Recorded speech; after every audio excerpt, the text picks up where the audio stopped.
Hi, everyone. Welcome back to the Superficial Spirit. It's your favorite superstar, Peter Breeze.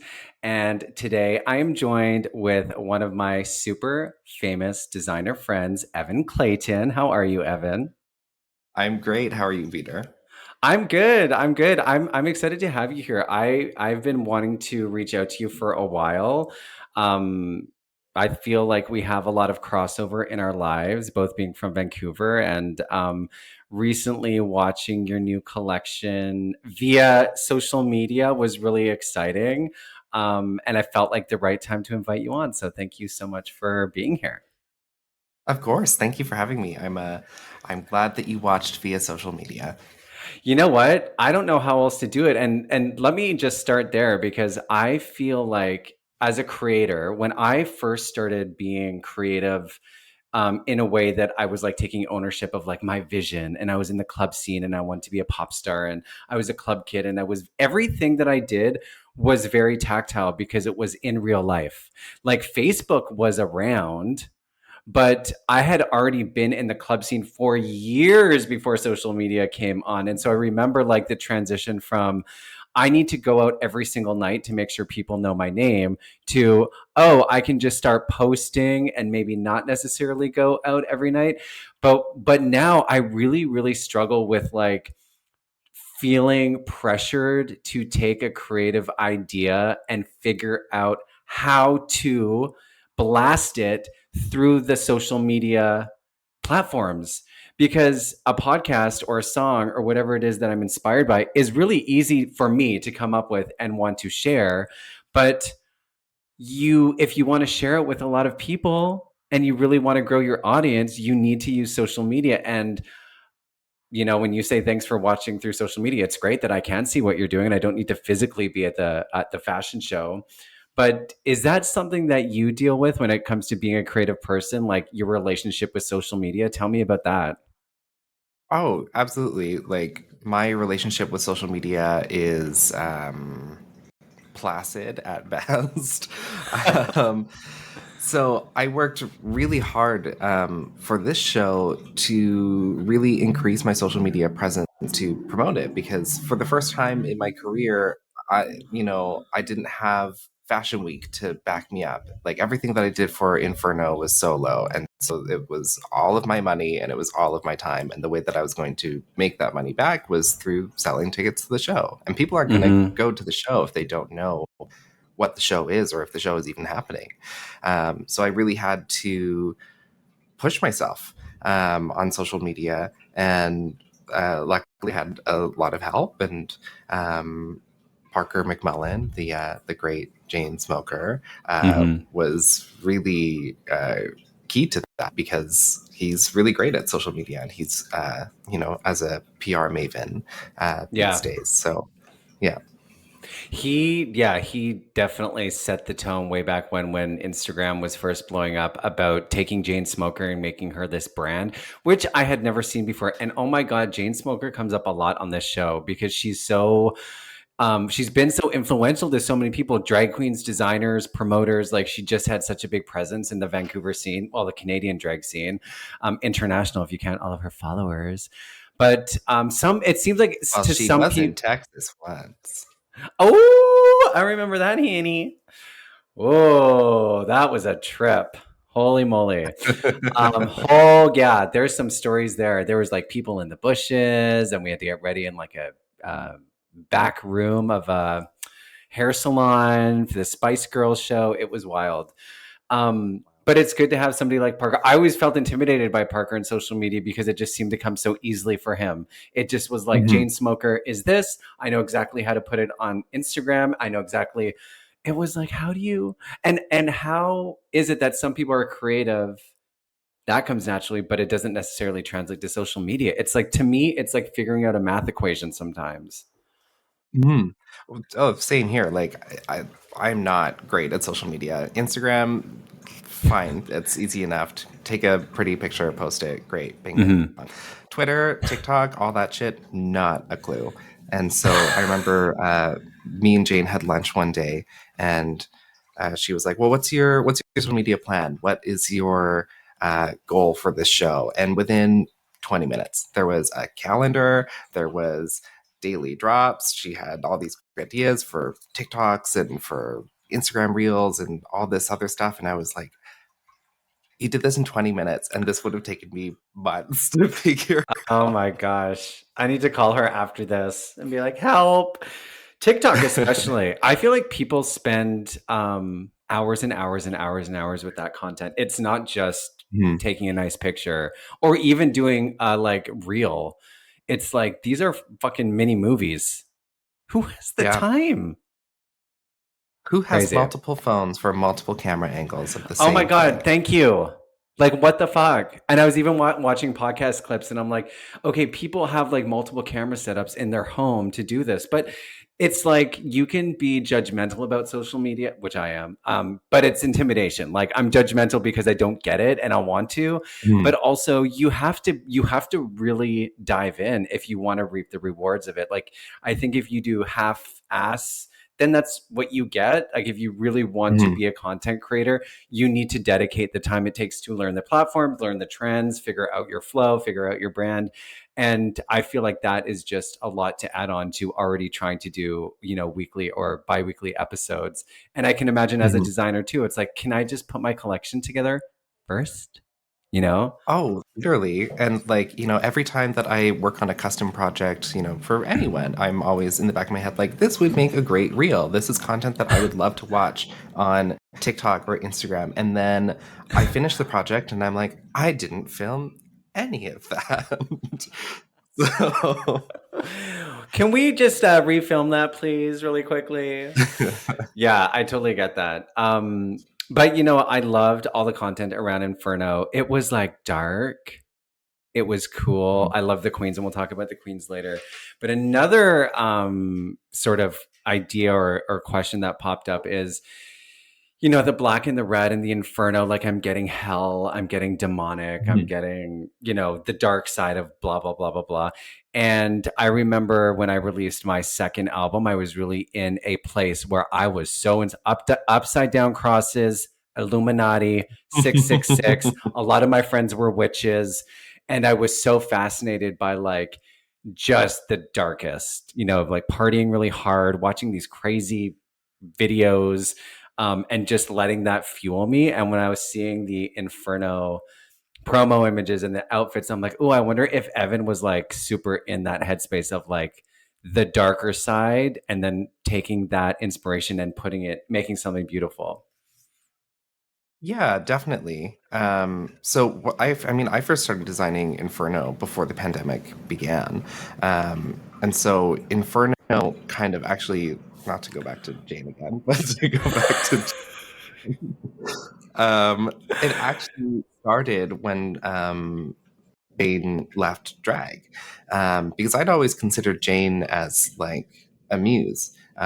When I think of designers that I really respect and look up to, there was always this house muse that the clothes fit around, and so that's the way that I considered my relationship with Jane before she left drag. Is I would design these clothes, and if I didn't think Jane would think it's cool, I wouldn't do it.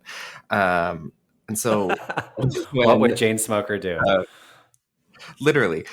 So when Jane decided that drag just wasn't part of her life anymore, I was like a little heartbroken because that's someone that this person who I created this idea of in my head that I had to just kind of leave behind. So I decided to have one last hurrah with Jane and kind of write the end to her story in my own way. So in my head, Jane died and went to hell and fucked her way to the top and became Queen of the Damned.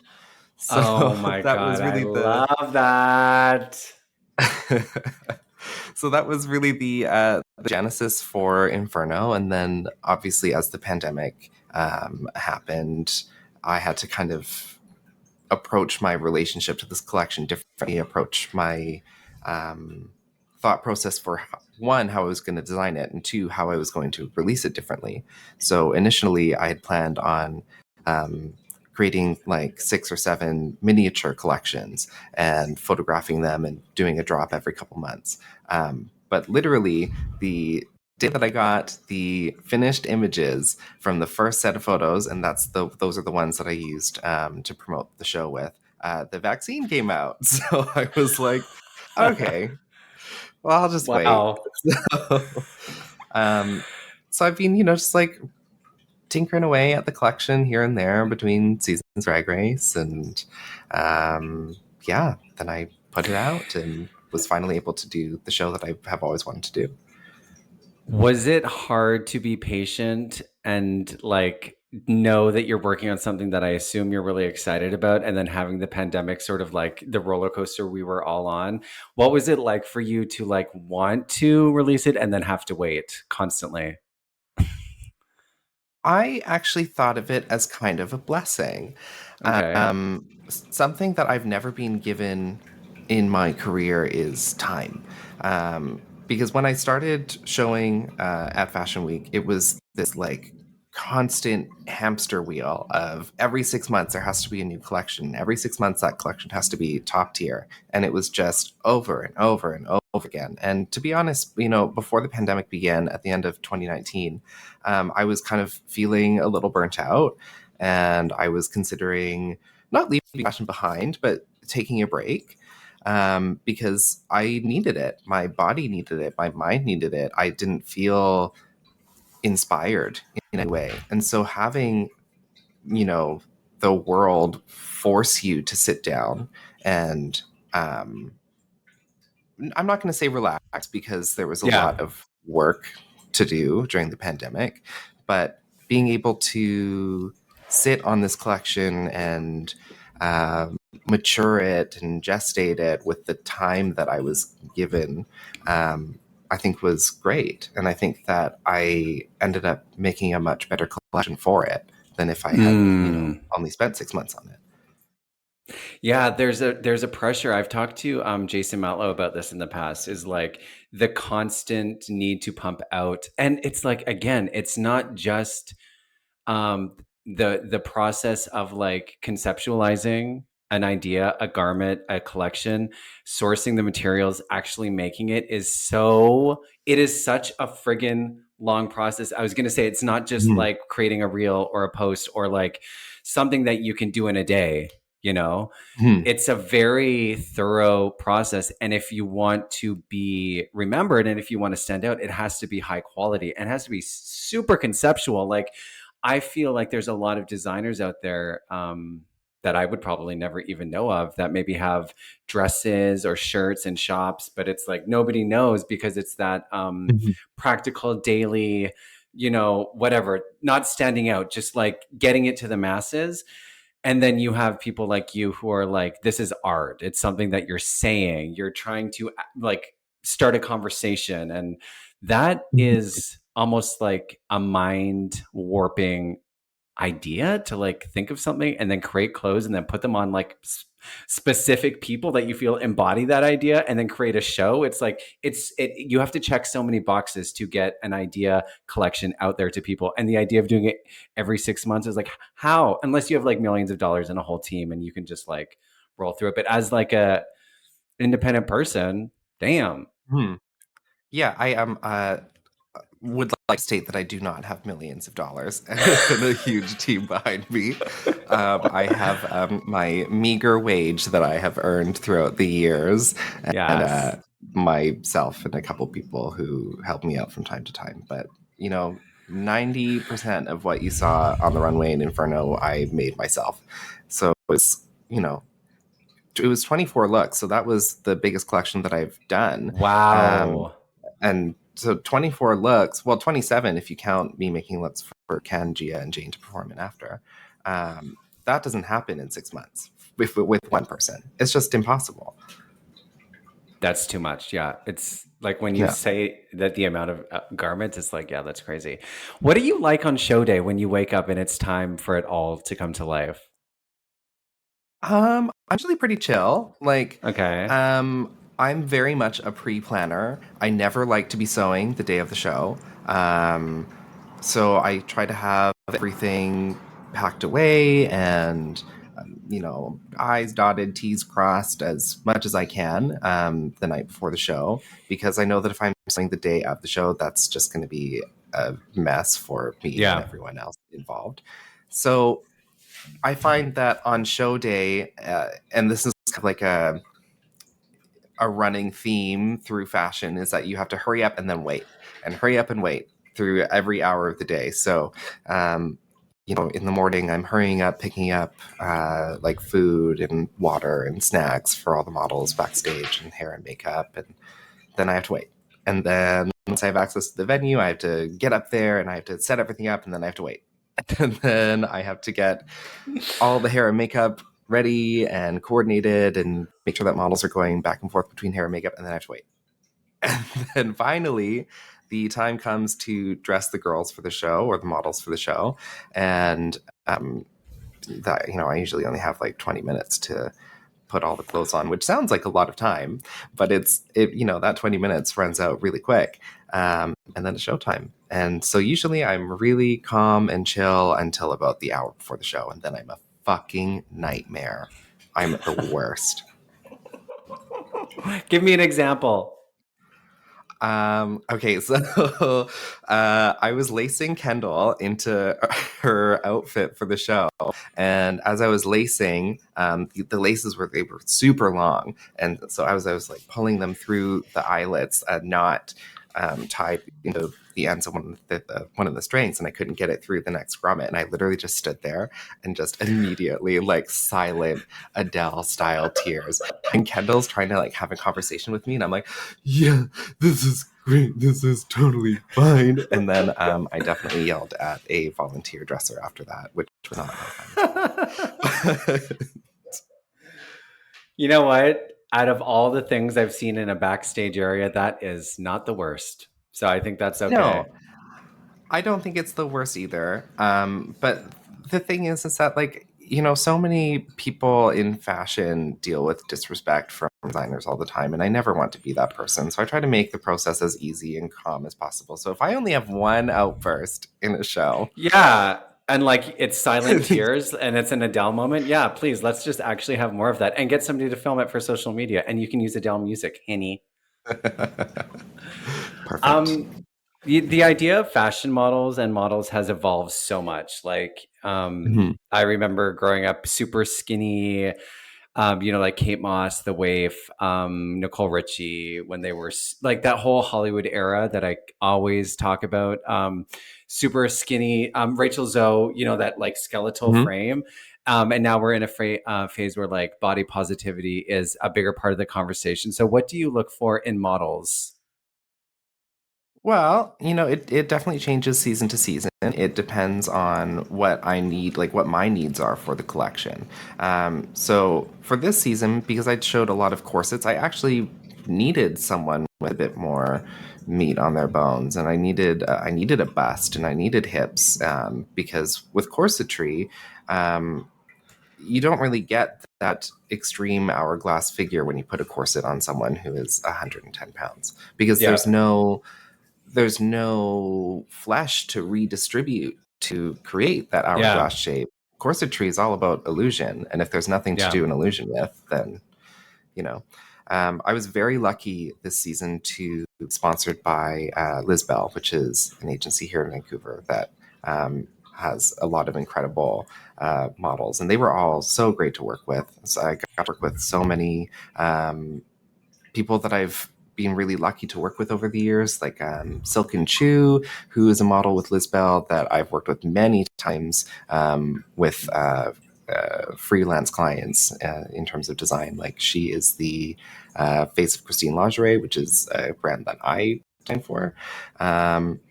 So yeah, and like in terms of diversity in models, I think that that's a conversation that needs to be continued and should be continued. And I love seeing all of the diversity in casting that we've been seeing, especially this most recent spring summer 2023 season across the board. It's been really great. As an independent designer, I find it a little harder to be as diverse as I maybe would want to be in terms of casting. Not because it's hard to find the talent, but because it's hard to produce clothes in a wide range of sizes to put on a really diverse cast. Mm. So I'm kind of limited time-wise in that regard. So I try to fill out my cast diversity-wise in terms of like gender non-conforming or queer talent. I was very proud of all of the trans talent that I had in my show. I learned that some of the I don't know how many of them are public about it, so I won't say names. Mhm. But I learned that some of the people that I had cast from Liz were trans as well, which I was Nice. really happy to find out. Amazing. Yeah, I feel like it's going to be ever evolving, and it's good to be a queer person and be a part of fashion and like entertainment, because you know what it's like to grow up and not see representation on TV or in the movies or in fashion. So it just makes more sense. You're like, no, I get this intuitively. You know, I need to include these people. Mhm. Because it's like you're opening the door for future designers and future models down the line. You worked with Berlin for this one, right? I did work with Berlin for this one. Love Berlin. Yeah, she was. Did you? I love her. Me too. I have been asking that bitch to come on my podcast for so long. Every damn week, I'm sending Berlin messages. But specifically these last couple of weeks, because did you see on Twitter it was a Yeah, that picture. happened on the day of the show. What? Yeah, so that was on the show day, and so I hadn't checked my phone at all during the day. And I was walking Berlin to the hair place where hair was being done, and she was like, "Oh my God, like, can you believe this? What's happening?" And I was like, "Yeah, I mean, I've been working on this show for so long, I can believe it's happening." And she's like, "No, you dumb bitch." I have like all of right wing America coming for my throat. And I was like, what the fuck?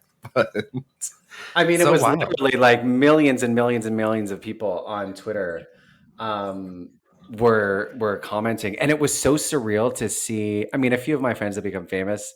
It's not that; it's sort of like seeing these Republican people talk about Berlin like idea, a concept, a drag queen, a trans person, a stripper, whatever the fuck they were saying about her was really wild, because I and you too, we know her and we know like the person she is. And it was just really weird to see it in that context, because you scroll through social media all the time and you see these outrageous posts and people are outraged about this and that. And you just see the clips, you don't know the people behind it. And I just was floored at the whole situation. And I hope she's okay. She said she was fine when I asked her, but that must have been pretty wild to wake up and She have actually all of seemed that. kind of excited about it by the time that I was talking to her. So I don't think any of the really bad stuff had happened yet. Yeah. She was like, "Look, millions of people have seen me I'm stripping on blowing up. Twitter." I'm finally famous. Yeah. I know. It's like all press is good press. Paris Hilton. Thank you, honey. Until it's a Yeah. little And you don't until know what Marjorie it's Taylor like Greene to have steps in. like, yeah, exactly. When it turns that dark, nobody really knows what that's like unless you've lived it. So hopefully one day Berlin will give me the time of day and come on my damn show and we'll dive into it. So let's talk now about drag queens, because you have been such a big part of so many queens' iconic looks. You do help, as far as I know, girls get ready for Canada's Drag Race, right? Yeah, so And they are I've been a part of every season of Canada's Drag Race so far, which I'm very happy about. What you're probably like one of the first people that know who's really cast, because they have to reach out and start getting ready. And there's always rumors every season. There's only been three, but like you start to hear rumblings in the community. But you're like, you probably get a call, and they're like, wait, do they tell you candidly? Are they like, I got on the show? Are they just like, I have some projects coming up that I need help with? Well, okay, so usually before they're cast, when they're like really deep into the audition process and they're like, oh, I'm probably going to get on the show. That's when it's like, hey, just want to make sure that your books are open. Wink, wink, nudge, nudge. And I'm kind of like, oh, okay, leave me alone until you're cast. And once they are cast, I don't think I've had anyone try to well, actually, I should be saying that everyone tries to pull a fast one on me because, yeah, they sign NDAs. But I don't think anyone actually has not been like, hey, I'm on Drag Race. Because, you know, it's definitely happened in the past where a season of Drag Race filming that I'm not aware of and someone reaches out to me and says, hey, I need XYZ. And I'm like, leave me alone. I'm busy right now. And then I lose out on that opportunity. Like Kimora Hall reached out to me for season Oh. 12 and I said no. And Jimbo reached out to me for UK versus the world. And I said no. So, yeah. Wait. So why would you say no to Jimbo and Kamaro in those contexts? Because they are well-known queens. So what would prompt you to be like, no, not right now? In both contexts, I was just too busy. Okay. So outside of, you know, my line and working on drag, I teach at Blanche McDonald. So that is something that I do a lot of. I have a couple freelance clients like Christine, who I was talking about earlier. So my schedule outside of drag is very full. I have a dog. I have a Yes, boyfriend. you do. So, you know, juggling all of that is really hard. And so if I don't know that this is, or not that working with any queen at any point isn't a great opportunity, but if it's, you know, a stressful time for them that I can help them out with and something that is really beneficial for visibility for my brand, I could shuffle some things around. But if, you Yeah. know, all I hear is, I just want a custom look, I'm like, great, there is a line. You and everybody else, honey. Like, yeah. Can you tell me the queens that you've worked with on Canada's Drag Race? Yeah, so I've worked with, I'm trying to think of who I can talk about. I've worked with, do you want like specifically for the show or just in general? Yeah, let's talk about like Canada's Drag Race for the show, like the process of like them using your clothes on the TV show. Okay, so season 1, I just did Alona. Season 2, I did Kendall and Gia. Cynthia made all of her own looks, but I helped her do some sourcing. Season 3, I did Vivian Vanderpuss, Miss Fiercealicious, and Chaos. Yeah. Amazing. So I know who is from season 1 again? Oh, Ilona. Love Ilona. She Mhm. had some really good looks. I obviously know Kendall and Gia and Fierce Alicious and Vivian are all on my roster. I have 2 jobs. Well, I have multiple Mm. jobs, but like I do their Canadian booking. So it's been really cool to see like, you know, I'm obsessed with fame and like reality shows, and like to be able to see these girls go through the process was so exciting for me. Just to see the reality, what happens, what is it like to watch it back, and then Mhm. also the reality of being on TV and then trying to make money off of that opportunity. What you think it is versus what it is was really wild to me. But what I'm curious about for you is like, can you walk me through like the initial call? Like, say, Kendall's like, I need to work with you for the show or for something like whatever, vague or not. Not really about what they're disclosing to you, but like, how do you collaborate? Do they give you a list of looks? Are they really specific, or tell me the process? You know, it really varies queen to queen. So, with Kendall, for example, like, I mean, Kendall's my best friend. She's like my family. So when she got on the show, she was like, "This is the list, and you're doing whatever you want." And I said, "Give it all to me." Whereas Wow. working with Vivian had a very specific set of ideas of looks from the list for season 3 that she wanted me to work on. She knew that she wanted me to do her promo look because the theme was feathers, and she had seen all of my work with feathers and was like, "Great, take that off the list." Yep.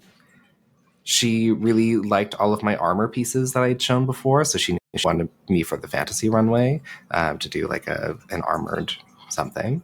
Tick. And then she was just like going through the list of everything else that she needed. And she was like, well, do any of these jump up to you? And I had a really cool idea for the periodic table runway. So I said yes to that. And yeah, that's kind of the way that I, I maybe prefer to go about things. I like when the queen has specifically me in mind for something. I find it a little stressful when they're like, do whatever you want. And then I'm always like, oh my God, what do I want to do? Yeah. So, That's a lot of um, pressure, like to for them to say do whatever you want, and then they take a look onto a TV show that could potentially get them booted or like critiqued. mhm. And in retrospect, they're like, oh, maybe I should have had more insight, or like I can imagine that would be like, come on, let's collaborate a little bit because this is a big moment. Like you're going to be on TV. Let's make it the best it can be. Yeah, yeah. And, like going back to the example of, of working with Kendall, where she said, this is the list, go nuts. That's was a very different process, I think, than any other drag queen that I've done for Drag Race because it was very collaborative because it was like Mm, working with family. So she was in my studio all the time saying, I like this, I don't like this. So her package, I think, was a very different process from anyone else's package that I've ever done because it was mm, so collaborative. Um, but yeah, like most of the time, the queens have, their runway and they have me in mind for a specific runway and say, or they show me pictures of my own work and they say, can you mm-hmm, do this but bigger? mm-hmm. Yes, yes, I can. How wild was it that Kendall, Gia, and Cynthia got on the same season? Wild and also not wild at all because why would you Okay. have some of the Brat Pack but not all of the Brat Pack? I mean, Well, maybe not yeah, all the but Brat you Pack, know what? but Yeah, I was gonna say. I think if you asked Jem that question, she would say, "Not all Brokeback was there, honey." yeah, I was waiting for Valen and Shanda and all the other divas to pop out of a box, but Oh, oh my God! Don't even get me started. I mean, the story with Brat Pack is just wild. Like, if people knew what happened behind the scenes for like years and years and years and years, it's like years. that is the reality show. That is LTV needs to do a documentary about fucking Brat Pack because it's just it started so long ago with a completely different group of people, and now you see Mhm. these three pop stars touring around the world. It's like it is very like for you, for me, for people who've been like seeing it for a long time, it's very I don't even know the right word, wild, interesting, surreal. Seeing them all on the Mhm. show was very surreal. I just couldn't imagine and being Cynthia, like she was the Yeah, one that was I was like the surprise. so yeah, I was so happy about Cynthia. I I know. adore her. I love her. Um, but yeah, I mean, sometimes I have to separate my history with Brat Pack from what Brat Pack is today because they are two, they are two things that come from the same source. Um, I think once you get on TV and you are able to commodify or brand something as well as Brat Pack has done, it stops becoming what it once was. And that's Yeah. okay because they're allowed to grow and to change and to evolve. And, I'm so proud of the three of them for what they've done with Brat Pack. I think that they've kept the same um, spirit of what Brat Pack was, at least in its prime, um, and presenting it to the world. So, of course, Yeah. if someone from, I don't know, PEI has never been to Vancouver and gone to a Brat Pack Thursday, they're not going to know who Jem is or Chandelier is or Valen Vile is Totally. or any of the people who were in Brat Pack or Jane. Oh my God. When those three got on the show, I was like, Parker, what the fuck? Imagine being Parker and being like, well, I literally stopped right before Canada's Drag Race, and now all of my friends are on TV. Yeah. Again, trying to imagine what that would have been like for Parker, and I talked to him about it a lot. Seemed totally fine. Was like, obviously there's like feelings, like it's not every day you stop doing something and then the three people you're doing it with get to experience the most extreme version of that. Um, but that's life. I mean, you just make choices and you never know what's around the corner. We all, from the club scene, in our own way, we're chasing fame or success or trying to carve a name out for ourselves. And timing is just a wild thing. Like the way that, going back to representation, the opportunities that are there for us now weren't there 5 years ago, 10 years ago, certainly not anytime after a decade. So it's just been really interesting to see how people from that community have popped up and what kind of doors are opening and what that means for the future of drag, design, art from a Canadian queer lens.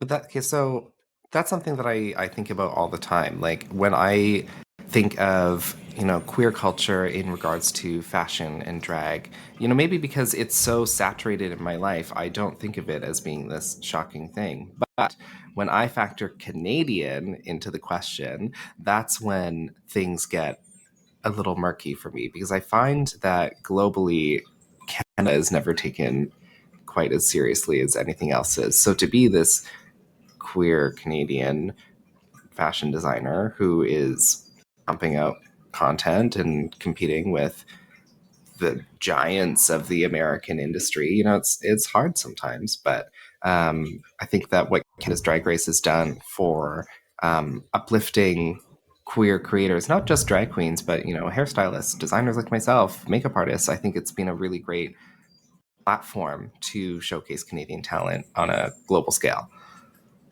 How do you deal with that, with feeling like a small fish in a really big pond when it comes to the global fashion scene and like even the global drag race market? Because you do have access to these queens who are like super, super, superstars. But, and I think anybody could look at your work and be like, this is 100% on par with anything else we've seen on Drag Race. So it's not a matter of talent and access, but like the Canadian stamp. How do you internally reconcile that when you're having moments of like comparing yourself or feeling like, I'm not able to do the same, or I don't, it's not the same springboard, or like, all of those thoughts that probably go through your head. Well, I try not to compare myself in that regard, at least with my peers in the world of drag, because the level of access is so different to everything: materials, artists, collaborators. Um, so there really is no comparison. I often think to myself, would I have found the same success if I was based in LA, for example? And to be Mm. honest, I don't know. Because suddenly I go from, you know, being really easily able to carve out a niche for myself to being a, one person in a sea of many. So it's an additional hurdle that I have to overcome. So having to source overseas and having to work predominantly online and having a Yeah. really hard time shipping literally anything anywhere because for some reason exporting from Canada is like a whole thing. Uh, But um, I think it's made me a better designer in that I'm a better problem solver because of it. Love it. Love it. Are you inspired or motivated by fame or the idea of celebrity? Oh, absolutely. Like what creative queer person is not motivated by fame or celebrity in some way? Even if they say no, absolutely not. Like shut up. Yes, you are. We all grew up listening to the Fame. We all grew up with Paris Hilton and Lindsay Lohan and Nicole Richie and Britney. Like I remember standing in the lineup at the grocery store with my mom when I was a kid and just being obsessed with the tabloid, like People magazine covers and being like, Yes. Paris Hilton drops to a dangerous 103 pounds, or like Britney caught having a foursome at nightclub in Los Angeles. And it's like, well, that didn't Iconic. happen. But Yeah. it's fascinating. And I think because pop culture in North America is so saturated with this need for fame and validation, and especially from a queer perspective, where we fight for that in our daily lives. I think that it's just naturally become something that we like. I don't know a queer person that doesn't love attention. Um, Amen, so, honey. A fucking man. Like when I was growing up in Alberta and I really wanted to be famous and I was really shameless about it and I was in the club scene, I always wore my big sunglasses, even at nighttime, even on the dance floor, because I was like, that's what famous people do. That's why I did drugs. That's why I got fucked up, because I'm like, I'm gonna embody the tabloids and then I will become a celebrity. And at the time in Calgary, I was like, when I looked around, nobody was doing it to that extreme. And so I had the idea that, being gay and wanting to be famous was actually very unique to me. And I was like, I'm the only gay boy who wants to be a superstar. And then like once I stopped partying as much and everything wasn't such a chaotic fucking cloud, and I like really settled and I looked around. I'm like, oh, wait a second. That's literally the only thing we have in common, is that we all want to be famous. And then when I came to Toronto, um, I saw it through a different lens, like when I was exploring sobriety for a while and really getting to know the gay community from like a sober recovery standpoint, and hearing people talk about um, not the fun, exciting, creative process of wanting to be a star and being a dreamer and letting that drive you and letting it create, and like the beautiful process of like trying to make a fantasy come true.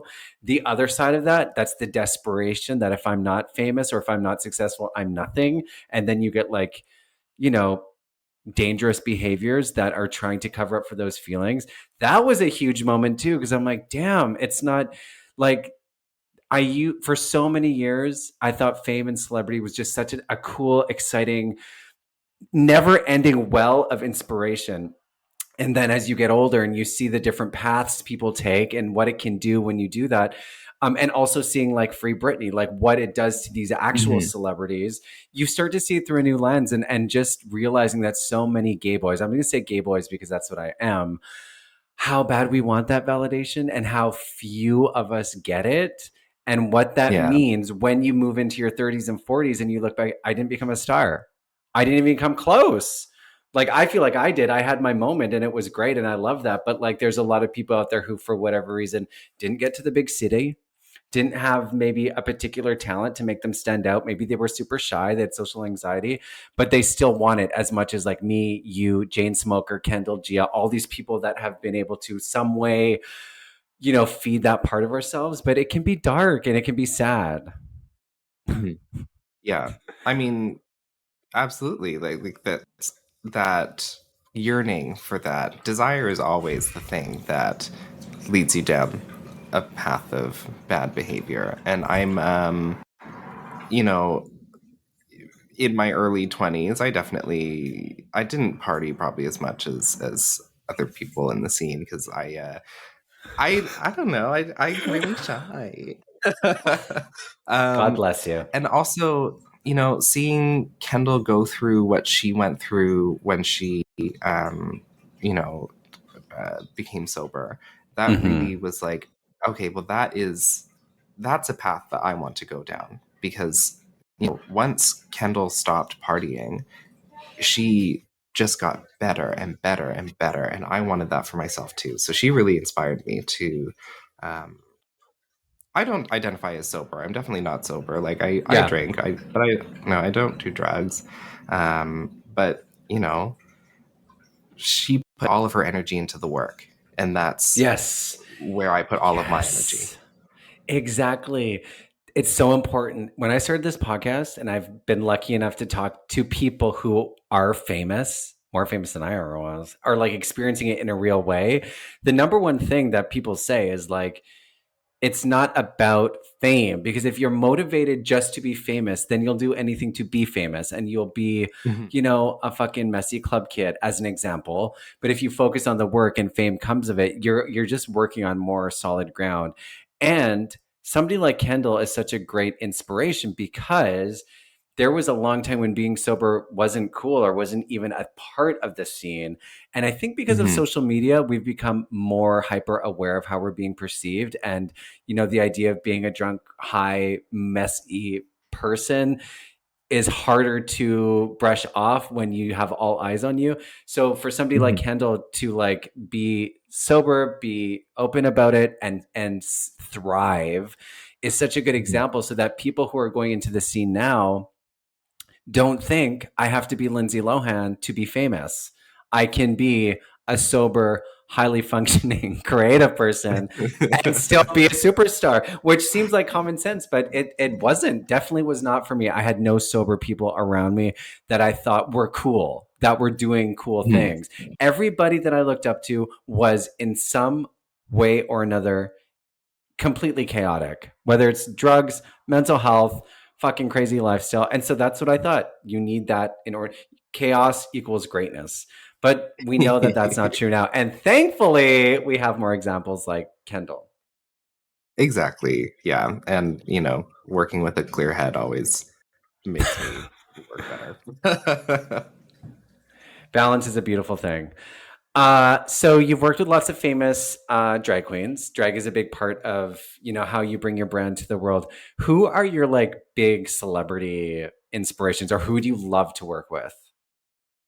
Well, I mean, Gaga is the number one. She is the ultimate goal. And I came this fucking close to the Chromatica ball. I was in the room. I was, well, not me personally, but like Yeah. I was asked to make a pitch for the Chromatica ball. What? I made, yeah, I put this deck together. I sent it off. It went through a couple rounds of yes, no, and ultimately I got a no. But Wait, it was stop, go back. I thought you meant the concert.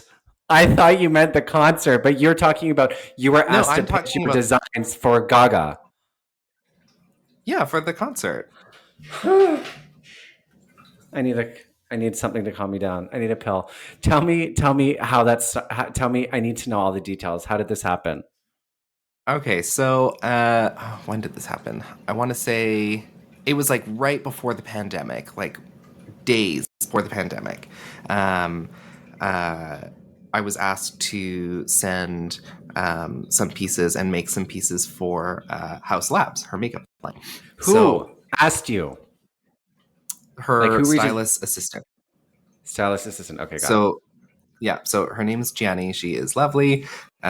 So she's Tom Earabout, who is like the in-house stylist for the House of Gaga, one of the in-house stylists for the House of Gaga. So she assists him, and she was going to be styling this campaign for House Labs. So I'd worked with Gianni a couple times before.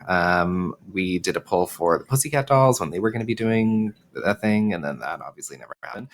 Um, so okay, and so she we we'd worked together before, and she was familiar with my work, and so she was like, "Hey, like I'm styling this House Lab shoot. Can you send some pieces? Can you make some pieces?" And I was like, "Oh my god, yeah, of course."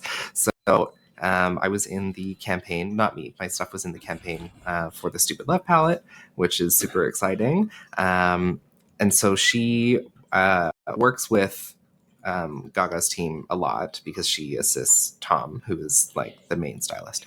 Um, so she reached out to me when they started planning for the Chromatica Ball, and she was like, I've been seeing you posting stories about like stuff from Inferno.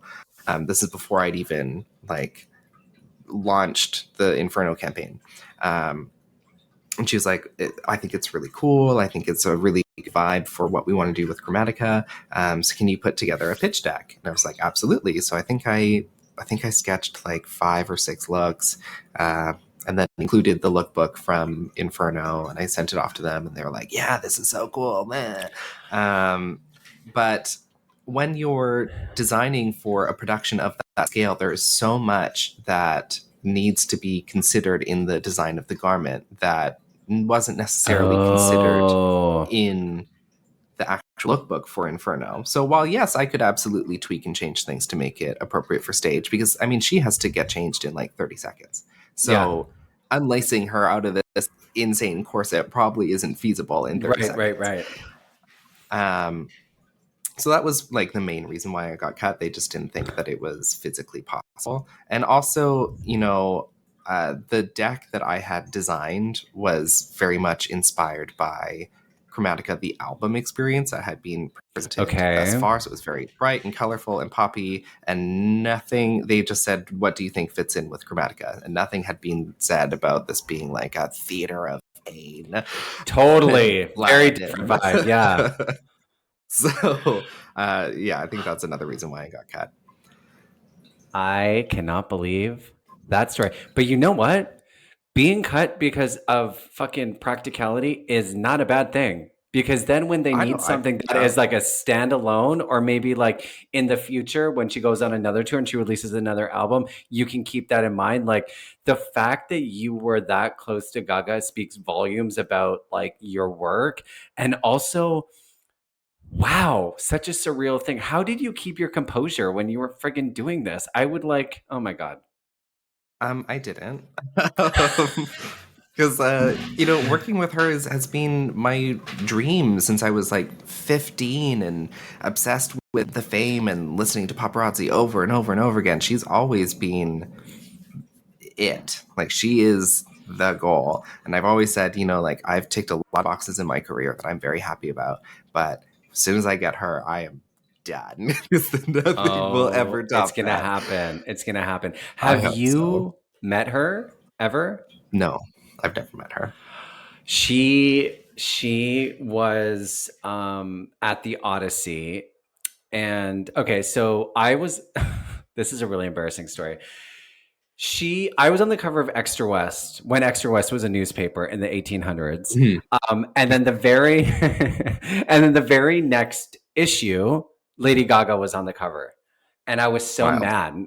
Like thinking about Canadian versus American, like I felt like how in the fucking God's green earth am I going to compete with Lady Gaga? She was on SNL having like these Saturn rings orbiting. So I had a really big complex about Lady Gaga. She came through town. She was performing at the Commodore.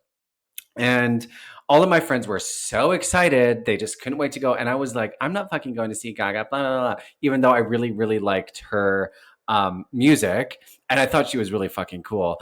I think they had like one tickets or got last minute tickets because we definitely hadn't planned to go. So a bunch of my friends went and they happened to get like a wristband so that they could meet her. So while I'm at home by myself, they're all texting me pictures with Gaga, like a meet and greet. It wasn't like backstage, and I was like, I was getting so mad. So then the concert ends, and they're like, "Let's go to the Odyssey." It was like a Wednesday night. Nobody was there. I didn't want to go in for some reason, and I was waiting in my friend's car, and he goes in. I think he was going to pick up some drugs, and then we were going to go back somewhere. He runs in and he comes back out, and he's like, Gaga's inside. And I was like, shut the fuck up. I thought he was teasing me because I was so jealous and annoyed that she was stealing my life. And he was like, no, I'm serious. Gaga's inside. And I looked at the door guy and I'm like, is she? And he's like, yeah, she's inside. It was dead. There was nobody in the Odyssey. Gaga was sitting in the booth with like all of her dancers around her. It was just her teacup era with the lavender hair. Mm. So she was wearing like a police hat, like a I don't know what they're called. And she was sipping her thing. There was maybe 30 people, but word got out really, really quickly. So we were all kind of hovered around her. And I think DJ Drew played like Poker Face and she was like on the stripper pole. But I got this weird selfie with her and she was asking people for drugs. But I'm going to preface this by saying that's what I heard. And I was like, let's do a bump in the bathroom. And she's like, no, no, no, I'm looking for a joint. And that was like the only thing that in that moment, and this also goes to say what I thought about celebrities because this was Poker Face. So she was just coming up. Like she was famous, but she was just still performing at the Commodore. And in my 1 second that I get and all these people are around her, but then it comes my turn. I'm beside her. We take a selfie. Instead of asking her about music, art, anything, I'm like, let's do drugs. That's the only thing I could think about. I thought there's nothing cooler than doing drugs with Lady Gaga, but she was super tiny. She was super cool. They went to the back patio. She smoked a joint. Her dancers were there for a while. And then she left and she became like the biggest star after that. But really, really surreal to see somebody like that in the original Odyssey. Yeah. I never got to go to the original Odyssey. I didn't live Oh, in honey. Vancouver when it was still a thing.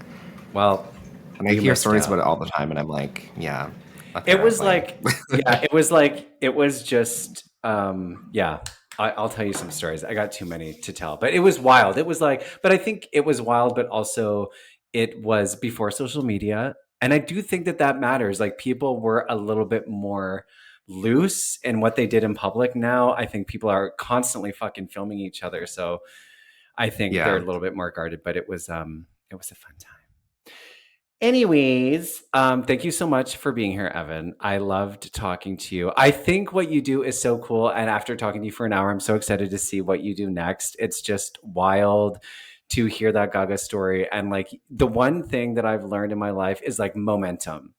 If you can build momentum and you can maintain it, it will take you really, really, really, really far. And the hardest thing is getting the momentum going initially, like getting that wheel going. And you've done that.